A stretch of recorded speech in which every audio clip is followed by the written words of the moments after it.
ಈ ಮಧ್ಯೆ ಪೊಲೀಸರು ಡ್ರಗ್ಸ್ ಮಾಫಿಯಾ ವಿರುದ್ಧ ಸಮರ ಸಾರಿದ್ದಾರೆ. ಇನ್ನೊಂದು ಕಡೆ ಅಭಿಯಾನ ಮಾಡಿ ಪೆಡ್ಲರ್ ಅನ್ನ ಮಟ್ಟ ಹಾಕ್ತಿದ್ದಾರೆ. ಈ ಕುರಿತು ನಮ್ಮ ರಿಪೋರ್ಟರ್ಸ್ ಗ್ರೌಂಡ್ ರಿಪೋರ್ಟ್ ಕೊಟ್ಟಿದ್ದಾರೆ. ಬನ್ನಿ ನೋಡ್ಕೊಂಡು ಬರೋಣ.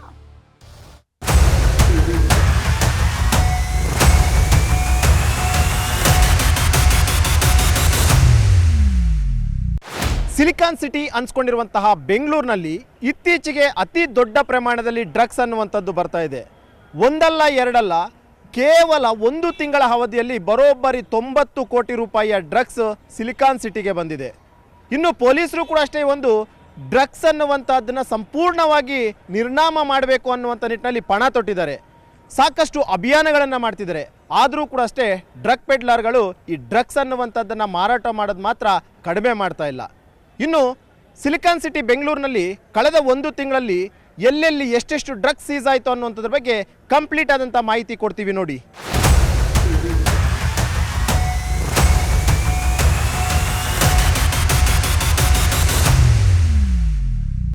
ಬೆಂಗಳೂರಿನ ಆ 5 ಪೊಲೀಸ್ ಸ್ಟೇಷನ್ನ ವ್ಯಾಪ್ತಿಯಲ್ಲಿ ಬರೋಬ್ಬರಿ 90 ಕೋಟಿ ರೂಪಾಯಿ ಡ್ರಗ್ಸ್ ಸೀಸ್ ಆಗಿದೆ. ಹಾಗಾದರೆ ಆ ಪೊಲೀಸ್ ಸ್ಟೇಷನ್ ಯಾವುದು? ಪೊಲೀಸರ ಕಾರ್ಯಾಚರಣೆ ಹೇಗಿತ್ತು? ಎಷ್ಟು ಡ್ರಗ್ಸನ್ನು ಸೀಸ್ ಮಾಡಿಕೊಂಡ್ರು? ಯಾವ ಪೆಡ್ಲರ್ನ ಅರೆಸ್ಟ್ ಮಾಡಿದ್ರು ಅನ್ನೋಂಥದ್ರ ಬಗ್ಗೆ ಡೀಟೇಲ್ಸ್ ಇಲ್ಲಿದೆ.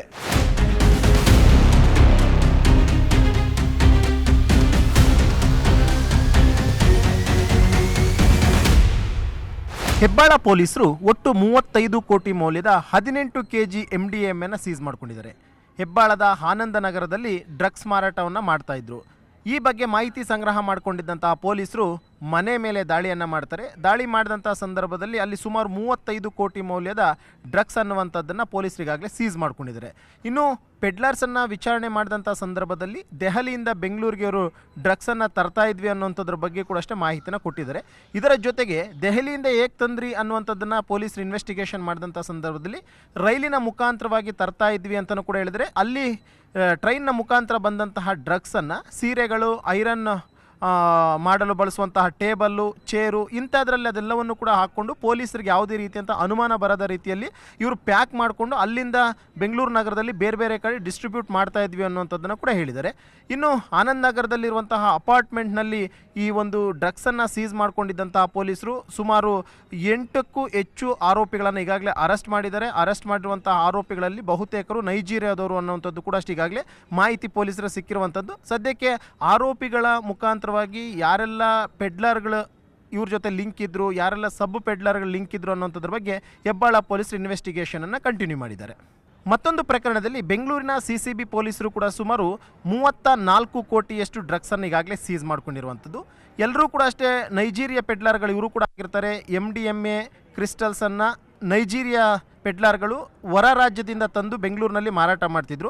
ಇದ್ರ ಬಗ್ಗೆ ಮಾಹಿತಿ ಸಂಗ್ರಹ ಮಾಡಿಕೊಂಡಂಥ CCB ಪೊಲೀಸರಿಗಾಗಲೇ ಸುಮಾರು 7ಕ್ಕೂ ಹೆಚ್ಚು ಪೆಡ್ಲರ್ಗಳನ್ನು ಅರೆಸ್ಟ್ ಮಾಡ್ಕೊಂಡಿದ್ದಾರೆ. ಇನ್ನು ಆರೋಪಿಗಳು ಮೆಡಿಕಲ್ ಮತ್ತು ಟೂರಿಸ್ಟ್ ವೀಸಾದ ಅಡಿಯಲ್ಲಿ ಬೆಂಗಳೂರಿಗೆ ಬಂದಿದ್ರು ಅನ್ನೋಂಥದ್ರ ಬಗ್ಗೆ ಕೂಡ ಅಷ್ಟೇ ಇದ್ದು, ವೀಸಾ ಅವಧಿ ಮುಗಿದಿದ್ರು ಕೂಡ ಅಕ್ರಮವಾಗಿ ವಾಸ ಮಾಡ್ತಿದ್ರು. ವಾಸ ಮಾಡ್ಕೊಂಡಿದ್ದಂಥ ಪೆಡ್ಲರ್ಗಳು ಈ ರೀತಿಯಾಗಿ ಡ್ರಗ್ಸನ್ನು ಮಾರಾಟ ಮಾಡ್ತಿದ್ರು ಅನ್ನೋಂಥದ್ರ ಬಗ್ಗೆ ಮಾಹಿತಿ ಇದೆ. ಒಟ್ಟು ಬೆಂಗಳೂರಿನ CCB ಪೊಲೀಸರಿಂದಲೂ ಕೂಡ ಅಷ್ಟೇ ಸುಮಾರು 20 kgಗೂ ಹೆಚ್ಚು ಡ್ರಗ್ಸನ್ನು ಈಗಾಗಲೇ ಸೀಸ್ ಮಾಡಿರುವಂಥದ್ದು. ಯಶವಂತಪುರ ಪೊಲೀಸರು ಕೂಡ ಅಷ್ಟೇ ಸುಮಾರು 9 ಕೋಟಿ ಮೌಲ್ಯದ 8 kg MDMA ಸೀಸ್ ಮಾಡ್ಕೊಂಡಿರುವಂಥದ್ದು. ಇನ್ನು ಈ ಒಂದು ಡ್ರಗ್ಸನ್ನು ರೌಡಿ ಶೀಟರ್ ಓರ್ವ ಮಾರಾಟ ಮಾಡ್ತಿದ್ದ ಅನ್ನುವಂಥದ್ರ ಬಗ್ಗೆ ಕೂಡ ಅಷ್ಟೇ ಪೊಲೀಸರ ತನಿಖೆ ವೇಳೆಯಲ್ಲಿ ಬಯಲಾಗಿರುವಂಥದ್ದು. ಇನ್ನು ಹೊಸಕೋಟೆಯಲ್ಲಿ ರೌಡಿ ಶೀಟರ್ ಸುಹೇಲ್ ಎಂಬಾತನ ಕಾಲಿಗೂ ಕೂಡ ಅಷ್ಟೇ ಪೊಲೀಸರು ಗುಂಡನ್ನು ಆರಿಸಿ ಹಿಂದೆನೂ ಕೂಡ ಬಂಧನ ಮಾಡಿದರು. ಆತ ಈ ಪ್ರಕರಣದಲ್ಲಿ ಜಾಮೀನು ತಗೊಂಡು ಹೊರಗಡೆ ಬಂದಂಥ ಬಳಿಕ ಸಂಪೂರ್ಣವಾಗಿ ಪೆಡ್ಲಿಂಗ್ ಕೆಲಸ ಮಾಡೋಕ್ಕೆ ಶುರು ಮಾಡಿದ್ದ. ಇನ್ನು ಈತನ ಸಂಪರ್ಕದಲ್ಲಿ ನೈಜೀರಿಯಾ ಪ್ರಜೆಗಳು ಕೂಡ ಇರುವಂಥದ್ರ ಬಗ್ಗೆ ಯಶವಂತಪುರ ಪೊಲೀಸರ ಇನ್ವೆಸ್ಟಿಗೇಷನ್ ಗೊತ್ತಾಗಿದೆ.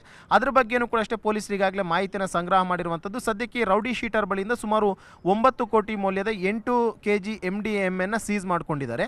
ಇದಾದಂಥ ಬಳಿಕ ನಂದಿನಿ ಲೇಔಟ್ ಪೊಲೀಸರು ಕೂಡ ಅಷ್ಟೇ ಈಗಾಗಲೇ ಕೇರಳ ಮೂಲದ ಡ್ರಗ್ ಪೆಡ್ಲರ್ಗಳನ್ನು ಅರೆಸ್ಟ್ ಮಾಡ್ಕೊಂಡಿರುವಂಥದ್ದು. ಅವರಿಂದ ಸುಮಾರು 5 ಕೋಟಿ ಮೌಲ್ಯದ ಡ್ರಗ್ಸನ್ನು ಸೀಸ್ ಮಾಡ್ಕೊಂಡಿದ್ದಾರೆ. ಇನ್ನು ಕೇರಳದಿಂದ ಬಂದಂಥ ಇವರು ಬೆಂಗಳೂರು ನಗರದಲ್ಲಿ ಸಣ್ಣ ಪುಟ್ಟ ಕೆಲಸಗಳು ಮಾಡ್ಕೊಂಡಿರ್ತಾ ಇದ್ರು ಅನ್ನುವಂಥದ್ರ ಬಗ್ಗೆ ಮಾಹಿತಿ ಇದೆ. ಇನ್ನು ಸಣ್ಣ ಪುಟ್ಟ ಕೆಲಸಗಳು ಮಾಡ್ಕೊಂಡು ಇವರು ಕೂಡ ಅಷ್ಟೇ ನೈಜೀರಿಯಾ ಮೂಲದ ಪೆಡ್ಲರ್ಗಳಿಂದ ಡ್ರಗ್ಸನ್ನು ಖರೀದಿ ಮಾಡಿಕೊಂಡು ಬೆಂಗಳೂರು ನಗರದಲ್ಲಿ ಮಾರಾಟ ಮಾಡ್ತಿರುವಂಥದ್ರ ಬಗ್ಗೆ ಕೂಡ ಈಗಾಗಲೇ ಪೊಲೀಸರ ತನಿಖೆಯಿಂದ ಬಯಲಾಗಿದೆ.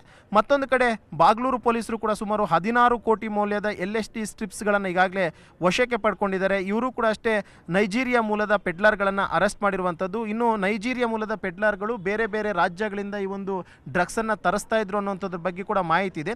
ಸಂಪೂರ್ಣವಾಗಿ ಇದೆಲ್ಲವನ್ನು ಕೂಡ ನೋಡ್ತಾ ಇದ್ದಂದರೆ ಈ ಎಲ್ಲ ಪೆಡ್ಲರ್ಗಳು ಕೂಡ ಅಷ್ಟೇ ಬೆಂಗಳೂರು ನಗರದಲ್ಲಿರುವಂಥ ITBT ಎಂಪ್ಲಾಯೀಸು ಸ್ಟೂಡೆಂಟ್ಸನ್ನು ಟಾರ್ಗೆಟ್ ಆಗಿ ಇಟ್ಕೊಂಡ್ಬಿಟ್ಟು ಈ ರೀತಿಯಂಥ ಡ್ರಗ್ಸನ್ನು ಬೇರೆ ಕಡೆಯಿಂದ ತರಿಸಿ ಈ ಬೆಂಗಳೂರು ನಗರದಲ್ಲಿ ಮಾರಾಟ ಮಾಡ್ತಿರುವಂಥದ್ರ ಬಗ್ಗೆ ಮಾಹಿತಿ ಇದೆ. ಒಟ್ಟು ಈ 5 ಪೊಲೀಸ್ ಸ್ಟೇಷನ್ನ ವ್ಯಾಪ್ತಿಯಲ್ಲಿ ಪೊಲೀಸರು ಸುಮಾರು 90 ಕೋಟಿ ಮೌಲ್ಯದ ಡ್ರಗ್ಸನ್ನು ಈಗಾಗಲೇ ಸೀಸ್ ಮಾಡ್ಕೊಂಡಿದ್ದಾರೆ. ಅವರ ಪೆಡ್ಲರ್ಗಳ ಸಂಪರ್ಕದಲ್ಲಿ ಯಾರೆಲ್ಲ ಇದ್ರು ಅನ್ನುವಂಥದ್ರ ಬಗ್ಗೆ ಕೂಡ ಈಗಾಗಲೇ ಪೊಲೀಸರು ಮಾಹಿತಿಯನ್ನು ಸಂಗ್ರಹ ಮಾಡಿಕೊಂಡು ಅವರಿಂದನೂ ಕೂಡ ಅಷ್ಟೇ ಮತ್ತಷ್ಟು ಡ್ರಗ್ಸನ್ನು ಸೀಸ್ ಮಾಡುವಂಥ ಒಂದು ಕೆಲಸಕ್ಕೆ ಬೆಂಗಳೂರು ನಗರ ಪೊಲೀಸರು ಮುಂದಾಗಿದ್ದಾರೆ. ಬೆಂಗಳೂರು ನಗರಕ್ಕೆ ಡ್ರಗ್ಸ್ ಹೇಗೆ ಬರ್ತಾ ಇತ್ತು, ತಂದಂತಹ ಡ್ರಗ್ಸನ್ನು ಪೆಡ್ಲರ್ಗಳು ಯಾವ ರೀತಿಯಾಗಿ ಮಾರಾಟ ಮಾಡ್ತಿದ್ರು ಅನ್ನೋಂಥದ್ರ ಬಗ್ಗೆ ಬೆಂಗಳೂರು ನಗರ ಪೊಲೀಸ್ ಆಯುಕ್ತರನ್ನ ನಮ್ಮ ಪ್ರತಿನಿಧಿ ಗಂಗಾಧರ್ ಮಾತನಾಡಿಸಿದ್ರೆ ಏನು ಹೇಳಿದ್ರು ಅನ್ನೋಂಥದ್ದನ್ನು ಕೇಳಿ. ರಾಜಧಾನಿ ಬೆಂಗಳೂರಿಗೆ ಡ್ರಗ್ಸ್ ಸಪ್ಲೈ ಆಗ್ತಿರುವಂತಹ ಪ್ರಮಾಣ ದಿನದಿಂದ ದಿನಕ್ಕೆ ಹೆಚ್ಚಾಗ್ತಾ ಇದೆ. ಇಷ್ಟೊಂದು ದೊಡ್ಡ ಪ್ರಮಾಣದಲ್ಲಿ ನಗರಕ್ಕೆ ಸಪ್ಲೈ ಆಗ್ತಾ ಇರೋದಕ್ಕೆ ಕಾರಣವೇನು? ಡ್ರಗ್ ಪೆಡ್ಲರ್ಸ್ ಪೊಲೀಸರ ತನಿಖೆ ವೇಳೆ ಏನು ಹೇಳ್ತಾ ಇದ್ದಾರೆ? ನಿಜಕ್ಕೂ ಕೂಡ ನಗರ ಹಾಟ್ಸ್ಪಾಟ್ ಆಗಿ ಬದಲಾಗ್ತಾ ಇದೆಯಾ? ಡ್ರಗ್ ಪೆಡ್ಲರ್ಸ್ನ ಬ್ಯಾಕ್ಗ್ರೌಂಡ್ ಏನು? ಅಧಿಕಾರಿಗಳು ಈ ಬಗ್ಗೆ ಏನು ಹೇಳ್ತಾರೆ ಅನ್ನೋದ್ರ ಬಗ್ಗೆ ನೀವೇ ನೋಡಿ. CCB ಹಾದಿಯಾಗಿ ಆಯಾ ವಿಭಾಗದ DCPಗಳು ಸಹ ಸ್ಪೆಷಲ್ ಕಾರ್ಯಾಚರಣೆ ನಡೆಸ್ತಿರೋದ್ರಿಂದ ಅವರ ವ್ಯಾಪ್ತಿಯಲ್ಲಿಯೂ ಕೂಡ ಡ್ರಗ್ಸ್ ಎಲ್ಲೆಲ್ಲಿ ಸಪ್ಲೈ ಆಗ್ತಾ ಇದೆ ಅದನ್ನು ಕಂಟ್ರೋಲ್ ಮಾಡುವಂಥ ನಿಟ್ಟಿನಲ್ಲಿ ಮುಂದಾಗಿದ್ದು ಅಲ್ಲಿಯೂ ಕೂಡ ಡ್ರಗ್ಸ್ ಸೀಸ್ ಮಾಡಲಾಗ್ತಾ ಇದೆ. ಈ ಮೂಲಕ ದೊಡ್ಡ ಪ್ರಮಾಣದ ಡ್ರಗ್ಸ್ ನಗರದಲ್ಲಿ ಸೀಸ್ ಆಗ್ತಿದೆ ಅಂತಿದ್ದಾರೆ ಸಿಟಿ ಪೊಲೀಸ್ ಕಮಿಷನರ್. ಶೋಕಿಯ ಜೀವನಕ್ಕೋಸ್ಕರ ಡ್ರಗ್ಸ್ ಸಪ್ಲೈ ಮಾಡೋಕ್ಕೆ ಮುಂದಾಗ್ತಿದ್ದಾರೆ ಎಂಬ ಆತಂಕಕಾರಿ ವಿಚಾರ ಕೂಡ ಬೆಳಕಿಗೆ ಬರ್ತಾ ಇದೆ. ಅದಲ್ಲದೆ ಡಾರ್ಕ್ ವೆಬ್ ಮೂಲಕವಾಗಿ ಕೂಡ ಥಾಯ್ಲೆಂಡಿಂದ ಹೈಡ್ರೋ ಗಾಂಜಾ ಸಪ್ಲೈ ಮಾಡಲಾಗ್ತಾ ಇದೆ. ಸೋಷಿಯಲ್ ಮೀಡಿಯಾಗಳನ್ನು ಬಳಸಿ ಗ್ರೂಪ್ಗಳನ್ನು ಕ್ರಿಯೇಟ್ ಮಾಡಿಕೊಂಡು ಆ ಮೂಲಕವಾಗಿ ಕೆಲವರು ಡ್ರಗ್ಸನ್ನು ತೆಗೆದುಕೊಳ್ತಾ ಇರುವಂಥದ್ದು ಕೂಡ ಪೊಲೀಸರ ವಿಚಾರಣೆ ವೇಳೆ ಗೊತ್ತಾಗ್ತಾ ಇದೆ. ಹೀಗಾಗಿ ಅದರ ಮೇಲೆ ಕೂಡ ಸೋಷಿಯಲ್ ಮೀಡಿಯಾ ಮಾನಿಟರಿಂಗ್ ಸೆಲ್ ಆ ಬಗ್ಗೆ ನಿಗಾವನ್ನು ಕೂಡ ವಹಿಸಿದೆ. ಇದಲ್ಲದೆ ಈ ಒಂದು ನೆಟ್ವರ್ಕ್ ಆಗಿರ್ಬೋದು, ಪೆಡ್ಲರ್ಸ್ನ ಆ ಒಂದು ಕಾರ್ಯರೂಪಕ್ಕೆ ತರುವಂಥ ನಿಟ್ಟಿನಲ್ಲಿ, ಪೆಡ್ಲರ್ಸ್ಗೆ ಬಿಸಿ ಮುಟ್ಟಿಸುವಂಥ ನಿಟ್ಟಿನಲ್ಲಿ ಪೊಲೀಸರು ಈ ಕಾರ್ಯಾಚರಣೆ ಕೈಗೊಂಡಿದ್ದು ಕೆಲವರು ಮೋಸ್ಟ್ ವಾಂಟೆಡ್ ಪೆಡ್ಲರ್ಸ್ ಸಿಟಿಯನ್ನೇ ಬಿಟ್ಟಿದ್ದಾರೆ ಅಂತಿದ್ದಾರೆ city police commissioner Seemant Kumar Singh. ಬೇರೆ ಕ್ರಿಮಿನಲ್ಸ್ ಅವರು ತಮ್ಮದು ಮೊಡಸ್ ಆಗಾಗ ಚೇಂಜ್ ಮಾಡ್ತಾ ಇರ್ತಾರೆ. ಅದೇ ರೀತಿ ಇದು ಕೂಡ ಅದೇ ಒಂದು ಕ್ರಿಮಿನಲ್ ಆ್ಯಕ್ಟಿವಿಟಿ ಇದೆ, organised criminal activity. So police ಅದು ಒಂದು ಕರ್ತವ್ಯ ಇದೆ. ಆಗಾಗ ನಮ್ಮದು ಅವ್ರಿಗಿಂತ ನಾವು ಜಾಸ್ತಿ ಅಲರ್ಟ್ ಇರಬೇಕು. ನೆಕ್ಸ್ಟ್ ಎಲ್ಲಿ ಬರ್ತದೆ, ಯಾರು ಏನು ಮಾಡ್ತಾರೆ, ನಾವು ಮುಂಚಿತವಾಗಿ ನಾವು ಕೂಡ ಪ್ರಿಕಾಷನ್ ತೊಗೊಂಡ್ರೆ ಖಂಡಿತ ಇದು ಕಂಟ್ರೋಲ್ ಮಾಡಲಿಕ್ಕೆ ಆಗುತ್ತೆ. 350 ಕೋಟಿಗಿಂತ ಜಾಸ್ತಿ ಡ್ರಗ್ಸ್ ನಾವು ಸೀಸ್ ಮಾಡಿದ್ವಿ. ಸೊ ಇದರಲ್ಲಿ ಇದು ನಾವು ಪಾಸಿಟಿವ್ ಆಗಿ ನೋಡಿದರೆ ಜಾಸ್ತಿ ಸೀಸ್ ಆಗ್ತಾಯಿದೆ. ಅದಕ್ಕೆ ಅರ್ಥ ಅಂದರೆ ಜಾಸ್ತಿ ಡ್ರಗ್ಸ್ ಇದೆ ಅದು ನಾವು ಭಾವಿಸಬಾರ್ದು. ಇದು ಒಂದು ಏನೋ ಸಮಸ್ಯೆ ಇತ್ತು, ಅದಕ್ಕೆ ನಾವು ಕಂಡು ಹಿಡಿದಿದ್ದೀವಿ. ಹೆಚ್ಚಿನ ಸಂಖ್ಯೆಯಲ್ಲಿ ಹಿಡಿತಾ ಇದ್ದೀವಿ, ಹೆಚ್ಚಿನ ಸಂಖ್ಯೆಯಲ್ಲಿ ಅರೆಸ್ಟ್ ಮಾಡ್ತಾ ಇದ್ದೀವಿ. ಸುಮಾರು ಜನರಿಗೆ ನಾವು ಡಿಪೋರ್ಟ್ ಮಾಡಿದ್ದೀವಿ ಇಲ್ಲಿಂದ ಫಾರಿನರ್ಸ್ಗೆ. ಕೆಲವು ಫಾರಿನರ್ಸ್ ಈಗ ಆ ಜಾಗ ಬಿಟ್ಟು ಹೋಗಿಬಿಟ್ಟಿದ್ದಾರೆ. ಡ್ರಗ್ಸ್ ಮುಕ್ತ ಬೆಂಗಳೂರನ್ನಾಗಿ ಮಾಡಲು ಸಿಟಿ ಪೊಲೀಸರು ಪಣ ತೊಟ್ಟಿದ್ದಾರೆ. ಈ ನಡುವೆ ವಿಶೇಷ ಅಭಿಯಾನದ ಮೂಲಕವಾಗಿ ಯುವಕರಲ್ಲಿ ಅರಿವು ಮತ್ತು ಜಾಗೃತಿ ಮೂಡಿಸುವಂಥ ಕೆಲಸವನ್ನು ಮಾಡ್ತಿದ್ದಾರೆ. ಹಾಗಾದರೆ ಯಾವೆಲ್ಲ ರೀತಿಯಲ್ಲಿ ಕಾರ್ಯರೂಪಕ್ಕೆ ತರುವಂಥ ನಿಟ್ಟಿನಲ್ಲಿ ಪೊಲೀಸರು ಕೆಲಸ ಮಾಡ್ತಿದ್ದಾರೆ ಎಂಬುದನ್ನು ನಮ್ಮ ಮಾದೇಶ್ ಹೇಳ್ತಾರೆ ನೋಡಿ. ಇನ್ನು ಈ ಡ್ರಗ್ ಮಾಫಿಯಾನ ಕಂಟ್ರೋಲ್ ಮಾಡೋದಕ್ಕೆ ಪೊಲೀಸರು ಎಲ್ಲಿಲ್ಲದ ಕಸರತ್ತು ಮಾಡ್ತಿದ್ದಾರೆ. ಈ ಹೊಸ ಜನರೇಷನ್ಗೆ ಅರ್ಥವಾಗುವಂಥ ರೀತಿಯಲ್ಲಿ ಹೊಸ ಅಭಿಯಾನಗಳನ್ನು ಮಾಡ್ತಿದ್ದಾರೆ. ಹೊಸದಾಗಿ ಬೇಡ ಬ್ರೋ ರಿಸ್ಕ್ ಎನ್ನುವಂಥ ಅಭಿಯಾನವನ್ನು ಕೂಡ ಮಾಡ್ತಿದ್ದಾರೆ. ಎಷ್ಟೇ ಅಭಿಯಾನಗಳನ್ನು ಮಾಡಿದ್ರೂ ಕೂಡ ಈ ಡ್ರಗ್ ಬಳಕೆ ಮಾತ್ರ ಕಮ್ಮಿ ಆಗ್ತಿಲ್ಲ. ಡ್ರಗ್ ಮಾಫಿಯಾ ಬಗ್ಗೆ ಯುವಕರಿಗೆ ಜಾಗೃತಿ ಮೂಡಿಸುವಂಥ ಕೆಲಸವನ್ನು ಪೊಲೀಸ್ ಇಲಾಖೆ ಮಾಡ್ತಿದೆ. ಈ ಜನರೇಷನ್ಗೆ ಅಂದರೆ ಜೆನ್ಜಿ ಜನರೇಷನ್ಗೆ ಅರ್ಥವಾಗುವಂಥ ರೀತಿಯಲ್ಲಿ ಬೇಡ ಬ್ರೋ ರಿಸ್ಕ್ ಅನ್ನುವಂಥ ಟ್ಯಾಗ್ಲೈನ್ ಮೂಲಕ ಹೊಸ ಅಭಿಯಾನವನ್ನು ಕೂಡ ಪೊಲೀಸ್ ಇಲಾಖೆ ಶುರು ಮಾಡಿದೆ. ಸೋಷಿಯಲ್ ಮೀಡಿಯಾದ ಮೂಲಕ ಡಿಜಿಟಲ್ ಐಡಿಯಾಗಳ ರೀತಿಯಲ್ಲಿ ಈ ಬಗ್ಗೆ ಅಂದರೆ ಡ್ರಗ್ ಮಾಫಿಯಾದ ಬಗ್ಗೆ ಈ ಒಂದು ಟ್ಯಾಗ್ಲೈನ್ನ ಮೂಲಕ ಯುವ ಜನತೆಗೆ ಪೊಲೀಸ್ ಇಲಾಖೆಯಿಂದ ಒಂದಷ್ಟು ಜಾಗೃತಿಯನ್ನ ಮೂಡಿಸುವಂತಹ ಕೆಲಸವನ್ನು ಮಾಡಲಾಗ್ತಿದೆ. ಬೇಡ ಬ್ರೋ ರಿಸ್ಕ್ ಅನ್ನುವಂಥ ಒಂದು ಟ್ಯಾಗ್ಲೈನ್ ಮೂಲಕ ಎಷ್ಟು ಡೇಂಜರ್, ಈ ಡ್ರಗ್ನ ಎಫೆಕ್ಟ್ ಏನು, ಮತ್ತೆ ಅದರ ಆ ಒಂದು ವ್ಯಸನಕ್ಕೆ ಯಾವ ರೀತಿ ಬಳಲಿರ್ತಾರೆ ಅನ್ನೋದ್ರ ಬಗ್ಗೆ ಪೊಲೀಸ್ ಇಲಾಖೆಯಿಂದ ಮಾಹಿತಿಯನ್ನ ನೀಡಲಾಗ್ತಿದೆ. ಮತ್ತೊಂದು ಕಡೆ ಆಪರೇಷನ್ ರೈಸ್ ಮೂಲಕ ಮಾರಾಟ ಮತ್ತು ಸಾಗಾಟವನ್ನು ಹೇಗೆ ತಡೆಗಟ್ಟಬೇಕು, ಇದರಿಂದ ವ್ಯಸನಿಗಳಾಗಿರುವಂಥ ಯುವಕರು ಯಾವ ರೀತಿ ಹೊರಗಡೆ ಬರಬೇಕು ಅನ್ನೋದನ್ನ ತಿಳಿಸಲಾಗ್ತಿದೆ. ಆರ್ ಅಂದರೆ ರೆಫ್ಯೂಸ್, ಅಂದರೆ ತಿರಸ್ಕರಿಸು ಮತ್ತು ಮಾದಕ ವಸ್ತುಗಳನ್ನು ಸಂಪೂರ್ಣವಾಗಿ ಹೇಗೆ ನಿರಾಕರಿಸಬೇಕು ಅದರ ಬಗ್ಗೆ ಮಾಹಿತಿಯನ್ನು ನೀಡಲಾಗುತ್ತೆ. ಇನ್ನು ಐ ಅಂದರೆ ಇನ್ಫಾರ್ಮ್, ಅಂದರೆ ಅಕ್ರಮ ಚಟುವಟಿಕೆಗಳ ಬಗ್ಗೆ ಪೊಲೀಸ್ ಇಲಾಖೆಗೆ ಮಾಹಿತಿಯನ್ನು ನೀಡಬಹುದು. ಇದರ ಜೊತೆಗೆ ಎಸ್ ಅಂದರೆ ಸಪೋರ್ಟ್, ಅಂದರೆ ಬೆಂಬಲಿಸು, ವ್ಯಸನ ಮುಕ್ತರಾಗಲು ಬಯಸುವಂತಹ ಯುವಕರಿಗೆ ಸಮಾಲೋಚನೆ ಹಾಗೂ ಚಿಕಿತ್ಸೆಗೆ ಕೈಲಾದಂತಹ ಸಹಾಯ ಮಾಡಬಹುದು ಅಂತ ಕೂಡ ಇನ್ಫಾರ್ಮೇಷನ್ ಅನ್ನು ನೀಡಲಾಗ್ತದೆ. ಇನ್ನೊಂದು ಕಡೆ ಇ ಅಂದರೆ ಎಂಪವರ್ ಅಂತಂದರೆ ಯುವಜನತೆಯಲ್ಲಿ ಜಾಗೃತಿ ಮೂಡಿಸಿ ಅವರನ್ನು ಶಕ್ತಿಶಾಲಿಯಾಗಿಸುವುದು, ಜೊತೆಗೆ ಇಂತಹ ಒಂದಷ್ಟು ಚಟುವಟಿಕೆಗಳಲ್ಲಿ ಭಾಗಿಯಾಗದಂತೆ ಅವರಿಗೂ ಕೂಡ ತಮ್ಮ ಕೈಲಾದಂತೆ ಅವರಿಗೆ ಒಂದಷ್ಟು ಸೂಚನೆಗಳನ್ನು ಸಲಹೆಗಳನ್ನು ಕೊಡುವಂಥದ್ದನ್ನು ಈ ಒಂದು ಆಪರೇಷನ್ ರೈಸ್ ಮೂಲಕ ತಡೆಗಟ್ಟುವಂಥ ಕೆಲಸಕ್ಕೂ ಕೂಡ ಸರ್ಕಾರ ಮತ್ತು ಪೊಲೀಸ್ ಇಲಾಖೆ ಮುಂದಾಗಿದ್ದಾವೆ. ಇನ್ನು ITBT ಕಂಪನಿಯ ಉದ್ಯೋಗಿಗಳು, ವಿದ್ಯಾರ್ಥಿಗಳೇ ಅತಿ ಹೆಚ್ಚು ಡ್ರಗ್ ಅನ್ನ ಕನ್ಸ್ಯೂಮ್ ಮಾಡ್ತಿದ್ದಾರೆ ಅಂತೇಳಿ ತನಿಖೆ ವೇಳೆ ಗೊತ್ತಾಗ್ತಿದೆ. ಇದರ ಬಗ್ಗೆ ಪೋಷಕರು ಏನು ಹೇಳ್ತಾರೆ, ಅವರ ಆತಂಕ ಏನು, ಅವರು ಸರಿಯಾಗಿ ಗಮನಿಸ್ತಿಲ್ವಾ ತಮ್ಮ ಮಕ್ಕಳನ್ನ, ಇದ್ರ ಬಗ್ಗೆ ಪೋಷಕರು ಏನು ಹೇಳ್ತಾರೆ ಅನ್ನೋ ಬಗ್ಗೆ ಆಶಿಕ್ ನಿಮಗೆ ಎಕ್ಸ್ಪ್ಲೇನ್ ಮಾಡ್ತಾ ಹೋಗ್ತಾರೆ. ಬೇಡ ಬ್ರೋ, ಇದು ರಿಸ್ಕ್ ಅಂತ ಎಷ್ಟೇ ಸಲ ಹೇಳಿದ್ರು ಕೂಡ ಯುವ ತಲೆಮಾರು ಡ್ರಗ್ಸ್ ಬಳಸೋದನ್ನ ಮಾತ್ರ ಬಿಡ್ತಾ ಇಲ್ಲ. ಇದು ಆ ಮಕ್ಕಳ ಪೋಷಕರಲ್ಲೂ ಕೂಡ ಆತಂಕವನ್ನ ಇಮ್ಮಡಿ ಮಾಡ್ತಾ ಇದೆ. ಡ್ರಗ್ಸ್ ಜಾಲಕ್ಕೆ ಮಕ್ಕಳು ಸಿಲುಕಿ ನರಳುತ್ತಾ ಇರೋದ್ರ ಬಗ್ಗೆ ಪೋಷಕರು ಏನ್ ಹೇಳ್ತಿದ್ದಾರೆ ಅನ್ನೋದನ್ನ ನೋಡೋಣ ಬನ್ನಿ. ಡ್ರಗ್ಸ್ ಗಾಂಜಾಗಳನ್ನ ಅವಾಯ್ಡ್ ಮಾಡಿ. ಹೆಚ್ಚಿನ ಮಟ್ಟಿಗೆ 13, 14, 15 ವರ್ಷದ ಹುಡುಗರುಗಳೇ ಇದು ಜಾಸ್ತಿ. ಆ ಡ್ರಗ್ಸ್ ತಗೊಳ್ಳೋದ್ರಿಂದ ಅವ್ರಿಗೆ ಏನ್ ಕ್ರೈಮ್ ಮಾಡ್ತಾ ಇದೀವಿ ಅಂತ ಗೊತ್ತಾಗ್ತಾ ಇಲ್ಲ. ಇದನ್ನ ಮಕ್ಕಳು ಹೇಳೋದೇನು ಅಂದ್ರೆ ಪೇರೆಂಟ್ಸ್ ಮತ್ತೆ ಕೆಲವ್ರು ಕೇಳಲ್ಲ. ಯಾಕೆ ಅಂದ್ರೆ ನಾವು ಆ ಟೈಮ್ ದುಡ್ಡು ಕೊಡ್ತಾ ಇದೀವಿ, ಕಾರ್ ಕೊಡ್ತೀವಿ, ಮಕ್ಕಳು ಬೈಕ್ಗಳು ಕೇಳ್ತಾರೆ, ಎಲ್ಲಾನು ನಾವು ಕೊಟ್ಟು ನಮ್ಮ ಮಕ್ಕಳು ನಾವೇ ಹಾಳು ಮಾಡ್ತಾ ಇದ್ದೀವಿ. ನಾನೇ ಹೇಳೋದು, ಸ್ಕೂಲ್ ಸುತ್ತಮುತ್ತ 2 ಕಿಲೋಮೀಟರ್ 3 ಕಿಲೋಮೀಟರ್ ಒಂದು ಹೊಯ್ಸಳಗಳನ್ನ ಕೊಡಿ, ಒಂದು ಪೊಲೀಸ್ಗಳನ್ನ ಕೊಡಿ. ಅಲ್ಲಿ ಕಾಲೇಜುಗಳಲ್ಲಿ ಅಲ್ಲಿ ಪ್ರತಿಯೊಂದು ಕಾಲೇಜಿಂದಾನೇ ಆಚೆ ಬರ್ತಾ ಇದೆ. ಏನಾಗಿದೆ ಅಂದ್ರೆ ಇದು ಪ್ರಜಾಪ್ರಭುತ್ವದಲ್ಲಿ ಅದೇ ಹೆಚ್ಚಾಗಿ ಹೋಗಿದೆ. ಮಕ್ಕಳುಗಳಿಗೆ ಈಗ ಪೇರೆಂಟ್ಸ್ಗಳಿಗೆ ಕೊಡೋಕ್ಕೆ ಟೈಮಿಂಗ್ಸ್ ಇಲ್ಲ. ಅವರು ಡ್ಯೂಟಿ ಅಂತ ಎನಿ ಟೈಮ್ ಡ್ಯೂಟಿ ಒಳಗೆ ಅವರು ಅವಲಂಬಿತ ಆಗ್ಬಿಟ್ಟಿದ್ದಾರೆ. ಅದರಿಂದ ಕೂಡ ನಾವೇನು ಹೇಳ್ತೀವಿ ಅಂದರೆ ಪೇರೆಂಟ್ಸ್ಗಳು ಗಮನ ತಗೋಬೇಕು. ಸ್ಕೂಲಲ್ಲಿ ಏನು ನಡೀತಾ ಇದೆ ಅನ್ನೋದನ್ನ ಸ್ಕೂಲ್ ಟೀಚರ್ಸ್ಗಳಾಗಿರ್ಬೋದು, ಮಾಸ್ಟರ್ಗಳಾಗಿರ್ಬೋದು, ಅವರು ಕೂಡ ಗಮನಿಸ್ಕೊಂತ ಇಲ್ಲ. ನಾವು ಸ್ಕೂಲಿಗೆ ಇಷ್ಟೊಂದು ಡೊನೇಟ್ ಮಾಡಿ ಅವ್ರ ಜವಾಬ್ದಾರಿ ಇದು ಅಂತ ಅವ್ರು ಹೇಳ್ತಾ ಇದ್ದಾರೆ. ಇವ್ರ ಮಧ್ಯೆ ಮಕ್ಕಳುಗಳು ಹಾಳಾಗ್ತಾ ಇದ್ದಾವೆ. ಅದನ್ನ ನಾವೇನು ಹೇಳ್ತಾ ಇದೀವಿ, ನೀವು ಟೈಮು ಮಕ್ಕಳಿಗೆ ಕೊಡಿ, ತಂದೆ ತಾಯಿ ಹೆಚ್ಚಿನ ಗಮನ ಮಕ್ಕಳ ಮೇಲೆ ಹರಿಸಬೇಕು. ಇವತ್ತು ಏನಾಗಿದೆ, ಎಲ್ಲ ಪೋಷಕರುಗಳು ತಾಯಿ ತಂದೆಗಳು ಏನು ಮಾಡಬೇಕು ಅಂದರೆ ಮಕ್ಕಳನ್ನ ಬರೀ ಕಾಲೇಜಿಗೆ ಕಳಿಸೋ ಸ್ಕೂಲಿಗೆ ಕಳಿಸೋದಲ್ಲ, ಅವರು ಏನು ಮಾಡ್ತಾ ಇದ್ದಾರೆ, ಮತ್ತು ಟ್ಯೂಷನ್ಗೆ ಒಯ್ತಾ ಇದ್ದಾರಾ, ಯಾವ ಟೈಮಲ್ಲಿ ಒಯ್ತಾರೆ, ಎಷ್ಟು ಗಂಟೆ ಬರ್ತಾ ಇದ್ದಾರೆ ಎಲ್ಲ ಫಾಲೋಅಪ್ ಮಾಡಬೇಕು. ಮಕ್ಕಳು ನಾವು ಅಡ್ಡದಾರಿ ಹಿಡಿದ್ಮೇಲೆ ನಾವು ಕರೆಕ್ಟ್ ಮಾಡೋಕ್ಕಾಗಲ್ಲ. ಒಂದು ಮೊಬೈಲ್ನ ಏನು ಮಾಡ್ತಾ ಇದ್ದಾರೆ, ಬರೀ ಮೊಬೈಲಲ್ಲಿ ನಾವು ಸ್ಕೂಲ್ದು ಓದ್ತಾ ಇದ್ದೀವಿ ಅದು ಓದ್ತೀವಿ ಅಂತಲ್ಲ, ಮೊಬೈಲ್ನು ಸ್ವಲ್ಪ ಏನು ಮಾಡ್ತೀವಿ ಅಂತ ಅಬ್ಸರ್ವ್ ಮಾಡಬೇಕು. ಮತ್ತು ಯಾರ ಜೊತೆಯಲ್ಲಿ ಸಂಪರ್ಕದಿದ್ದಾರೆ ಎಲ್ಲನೂ ಅಬ್ಸರ್ವ್ ಮಾಡಬೇಕು.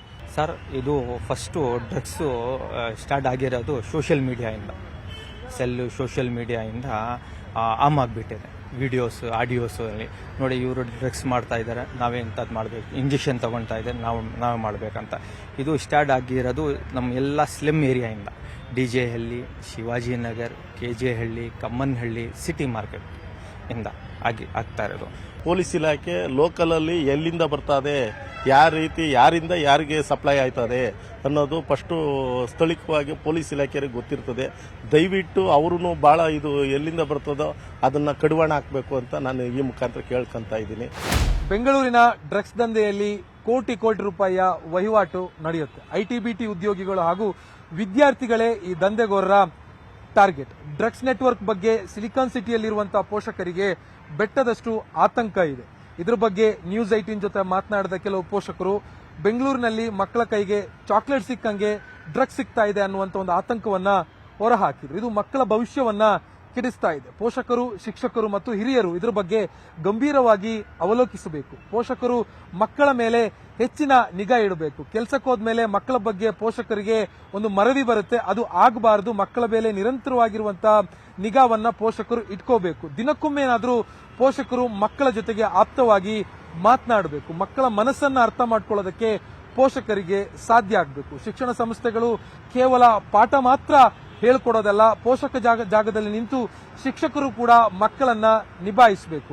ಕೆಲಸಕ್ಕಂತ ಊರು ಬಿಟ್ಟು ಬೆಂಗಳೂರಿಗೆ ಬಂದ ಮೇಲೆ ಯುವಕ ಯುವತಿಯರಿಗೆ ಯಾರ ಮೇಲೂ ಕೂಡ ಭಯ ಇರೋದಿಲ್ಲ. ಇದ್ರ ಬಗ್ಗೆ ತಂದೆ ತಾಯಂದಿರು ಕಾಳಜಿ ವಹಿಸಬೇಕು. ಡ್ರಗ್ಸ್ ಜಾಲ ಜೊತೆಗೆ ಪೊಲೀಸರು ಕೂಡ ಕೈ ಜೋಡಿಸಿರುವಂತಹ ಪ್ರಕರಣ ಈ ಹಿಂದೆನೂ ಕೂಡ ನಾವು ಕೇಳಿದ್ವಿ. ಇಂಥ ಪೊಲೀಸರ ಮೇಲೆ ಇಲಾಖೆ ಕಟ್ಟುನಿಟ್ಟಿನ ಕ್ರಮ ಜರುಗಿಸಬೇಕು. ಡ್ರಗ್ಸ್ ಮುಕ್ತ ಸಮಾಜ ಮಾಡೋ ದೃಷ್ಟಿಯಿಂದ ಎಲ್ಲರೂ ಒಗ್ಗಟ್ಟಾಗಿ ಕೆಲಸ ಮಾಡಬೇಕು ಅನ್ನುವಂಥ ಒಂದು ಮನವಿಯನ್ನ ಈ ಪೋಷಕರು ಹೊರಹಾಕ್ತಿದ್ದಾರೆ. ಬೆಂಗಳೂರಿನಲ್ಲಿ 90 ಕೋಟಿಗೂ ಅಧಿಕ ಮೌಲ್ಯದ ಡ್ರಗ್ಸ್ ಅನ್ನ ಕಾಕಿ ಸೀಸ್ ಮಾಡಿದೆ. ಇದನ್ನ ಶಾಶ್ವತವಾಗಿ ಮಟ್ಟ ಹಾಕೋದಕ್ಕೆ ಬೆಂಗಳೂರಿನ ಪೊಲೀಸರು ಏನ್ ಪ್ಲಾನ್ ಮಾಡ್ಕೊಂಡಿದ್ದಾರೆ ಅನ್ನೋದ್ರ ಬಗ್ಗೆ ಮಂಜು ಆರ್ಯ ಎಕ್ಸ್ಪ್ಲೈನ್ ಮಾಡ್ತಾರೆ. ನೋಡಿದ್ರಲ್ಲ, ಡ್ರಗ್ಸ್ ಪೆಡ್ಲರ್ಗಳ ವಿರುದ್ಧವಾಗಿ ಬೆಂಗಳೂರು ಪೊಲೀಸರ ಕಾರ್ಯಾಚರಣೆ ಅನ್ನುವಂಥದ್ದು ಹೇಗಿತ್ತು ಅಂತೇಳಿ. ಕೇವಲ 1 ತಿಂಗಳ ಅಂತರದಲ್ಲಿ ಬರೋಬ್ಬರಿ 90 ಕೋಟಿ ರೂಪಾಯಿ ಡ್ರಗ್ಸ್ ಅನ್ನು ಸೀಸ್ ಮಾಡಿರುವಂಥ ಪೊಲೀಸರು ಡೆಪ್ತ್ ಆಗಿ ಇನ್ವೆಸ್ಟಿಗೇಷನ್ ಮಾಡೋಕೆ ಮುಂದಾಗಿದ್ದಾರೆ. ಜೊತೆಗೆ ಯಾವೆಲ್ಲ ಪೆಡ್ಲರ್ಗಳು ಆಕ್ಟಿವ್ ಆಗಿದ್ದಾರೆ, ಅವರ ಚೈನ್ ಲಿಂಕ್ ಏನು ಅನ್ನುವಂಥದ್ರ ಬಗ್ಗೆ ಕೂಡ ಅಷ್ಟೇ ಪತ್ತೆ ಮಾಡೋದಕ್ಕೆ ನಗರ ಪೊಲೀಸ್ ಆಯುಕ್ತರು ಸೂಚನೆಯನ್ನು ಕೊಟ್ಟಿದ್ದಾರೆ. ಇನ್ನು ಪೆಡ್ಲರ್ಗಳ ಲಿಂಕ್ ಇಟ್ಕೊಂಡು ಬೆಂಗಳೂರು ಪೊಲೀಸರು ಇನ್ನು ಎಷ್ಟು ಪ್ರಮಾಣದ ಡ್ರಗ್ಸ್ ಅನ್ನು ಮುಂದಿನ ದಿನಗಳಲ್ಲಿ ಸೀಸ್ ಮಾಡ್ತಾರೆ ಅನ್ನುವಂಥದ್ದು ನೋಡಬೇಕಾಗಿದೆ. ಕ್ಯಾಮ್ರಾ ಪರ್ಸನ್ ನೂರ್ ಅಹಮದ್ ಜೊತೆ ಮಂಜುನಾಥ್, ನ್ಯೂಸ್ 18 ಬೆಂಗಳೂರು.